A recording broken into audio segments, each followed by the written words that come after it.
Okay, Cory McGee and Praline. What kind? Praline. You're the first person not to say chocolate. So that's great. You know what? You finally got somebody on chocolate. Thank you. I had to really think about it. It goes really well in apple pie.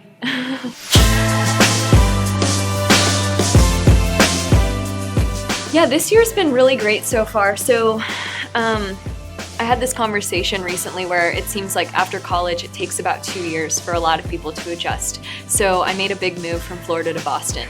And when I look forward now to this following year, it's good because I'm finally now feeling like I've grown to understand the training that I'm doing now, and my body has finally gotten to the point where I'm not just figuring it out, I'm actually like improving with every workout. So 2017 I think has a lot of promise, and I'm hopeful that my hard work over the last 2 years that maybe didn't show immediately will now start to show a little bit more in my performances. So that's really where I'm at right now. I'm just taking it one race at a time, and I think even though I am 24, like I've been running for so many years, so I feel like I am mature now in the sport, and I think I've finally learned what works for me and what doesn't.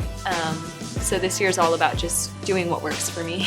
I think it's super exciting to be a little bit closer to home, even though not too close to Mississippi. It's just nice to be a little further south and kind of see a track meet happening in this part of the country. It's not super common that I really experienced racing close to home growing up. So to be here in North Carolina, it feels like, I don't know, it's just a little bit different from what's usually happening around here. So just to have a track meet that's in the south is pretty cool. Because it is a smaller space and we're enclosed and the fans are right there, I think that over the years, whenever I was in high school and throughout college, that was what I loved about indoor track.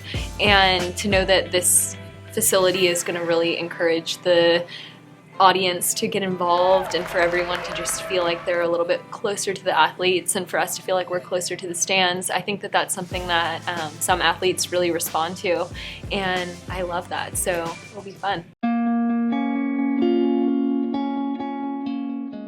I mean, my first thought just goes straight to my family. It's been something that's really brought me closer to my siblings, my parents, and then it's also just kind of grown from there. So not only was it something that I think my dad used throughout the years for us to spend time together, it was like, you know, my sisters and I would go out for a run with my dad on the beach growing up.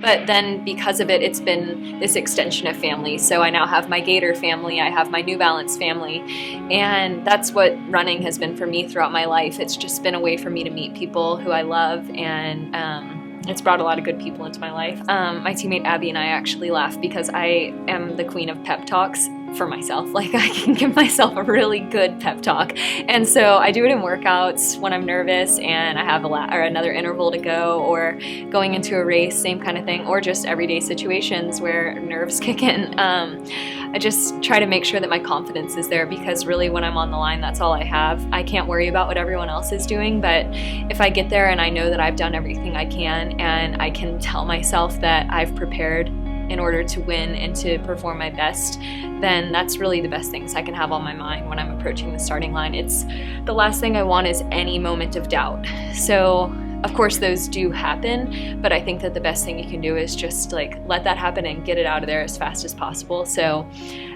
walking up to the starting line, it's usually just positivity. That's why it's so good to have the right people around you in this environment, to have the right coaches and the right teammates. So when you do make the decision to kind of decide that you're going to go to the front and that you're going to pull away and you're going to take the race into your own hands, I think that's when you have to be the most present. And I know during my most successful races and the races that I look back on and search for what it was that I did in that race that really brought me the reward, that maybe it was making a US team or winning an SEC title or something, like the things that I look back on and I'm proud of, that's when that decision was so clear. So, and it doesn't just come in that one moment. I think for me, earlier in the race, you have this clarity where, you know, I feel good today and I know that I can win this race. And so I don't know how everyone else feels, but I usually have this moment of clarity early on, and, you know, I have these confident thoughts, and then once that opportunity happens, then you know that you can make the move and stand by it. So it's not the immediate gratification. It's honestly just the fact that you've put so much work in, and then you have this like something tangible to finally say like, okay, now it all pays off. And I mean, those are all just small steps towards, I think, a lot of times much bigger goals. So that doesn't go without saying. I want to take each day and like be happy for the accomplishments, of course. Yeah.